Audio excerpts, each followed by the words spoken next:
Well, time now for perspective. On August 4th, a massive blast ripped through Beirut's port. The explosion killed at least 191 people, injured thousands more, and leveled entire neighborhoods. Negligence, mismanagement, corruption. Critics say these three words can be used not to describe just the most recent disaster, but are the decades-old legacy of the ruling elite. The question remains, how can the people rebuild? Will a new foundation further entrench corruption and mismanagement, or will it tear down barriers and promise a more inclusive future? For more, we can cross to Beirut now, speak to Professor Mona Fawaz. Professor, thank you for speaking to France 24. I want to begin by asking you, your research focuses on inclusion. Sadly, there is no shortage of challenges on that front in Beirut. In your opinion, what are the priorities facing the Lebanese people? Look, good morning first, and thank you for having me. I think there are three overlapping crises that we are living right now in Lebanon. Two are proper to us. One, the most recent, is the aftermath of the blast that you just mentioned. The other is the financial bankruptcy of the country and the fact that we have reached a level of poverty, unemployment, and shortage of liquidity that is threatening the vast majority of Lebanese people with hunger at this stage.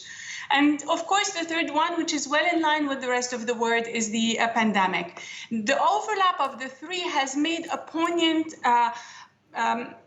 case for how poor governance really over the last 30 years can lead a country to the edge of breakdown, basically. And this is absolutely where we are. Our main challenge is to be able to recover a functioning political system where there can be a custodian of the common good that the Lebanese can rally behind. At this stage, this is direly missing. We're still run by the same corrupt elite that basically triggered the civil war and took over what they called reconstruction, which has really been an economic system that through which they've controlled the country and led it to its current bankruptcy and weakness. So a humanitarian crisis, an economic crisis, a pandemic. There's no shortage of disasters facing the Lebanese people.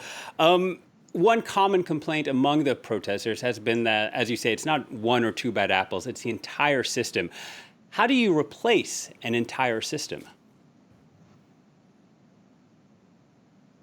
This is absolutely the challenge that the Lebanese are facing right now. And if you look at the history of organizing over the last 10, 15 years, you see that multiple movements have emerged with a lot of potential and attempted to sort of create a base that would provide a convincing political alternative. We see these movements consolidate over time and grow bigger, but so far we still do not have one that can, one or multiple coalitions that can provide a convincing alternative that can displace the political class. However, the first step, which is the recognition among the Lebanese, and I would say this is unanimous, that we are ruled by thugs, is there. So that step, which really the October Revolution consecrated, at least places us in a position where, as Lebanese people, no matter what our sect is, we are confident, we are happy to recognize that we are ruled by thugs.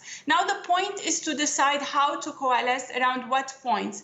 There is consensus on a number of points, but there's still divisions on others. And I think that there's a very strong challenge at this moment amidst rising poverty, the threat of the disease, and so many people, hundreds of people still unable to come back to their homes.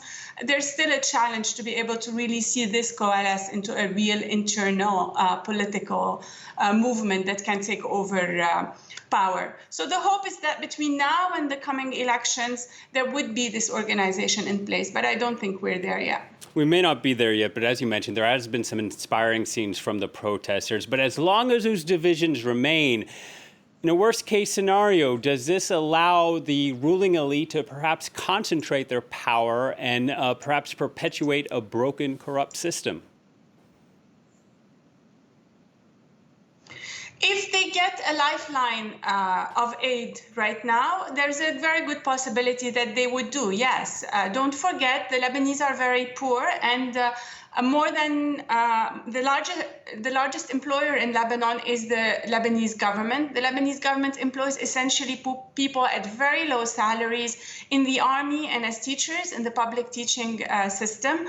So these two systems are basically ways in which the corrupt elite reproduces itself by redistributing state wealth. The state today is bankrupt, has no more money. And so there's a moment in which people say, can we recover a different form of economy, an economy that would not be based on a rentier system and that would empower people to become productive?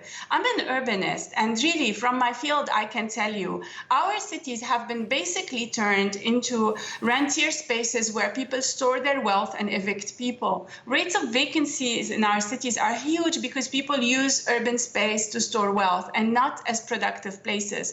These are the kinds of things we absolutely need to see change now, so that there are economies that support independent individuals who can then be able to participate as active decision makers in the life of the city. So long as people's livelihoods are hijacked by the same political class through the redistribution of state wealth, it's going to be very difficult to convince them to let go of the only thing that has allowed them to survive, and today really barely survive. Is this a delicate balancing act, overhauling a government and society that has for so long been based on sectarianism and identity politics? Yes, absolutely. It is frightening to imagine the alternatives. I think if you look at the recovery effort that is happening now in the devastated districts of Mar Mikhael, Karantina, and Gemmayzeh, you see how scary it is to have an absent state. You see that there is an admirable effort from non-governmental organizations and volunteers, some local, many international, that are trying to provide support for city dwellers and lead on recovery efforts.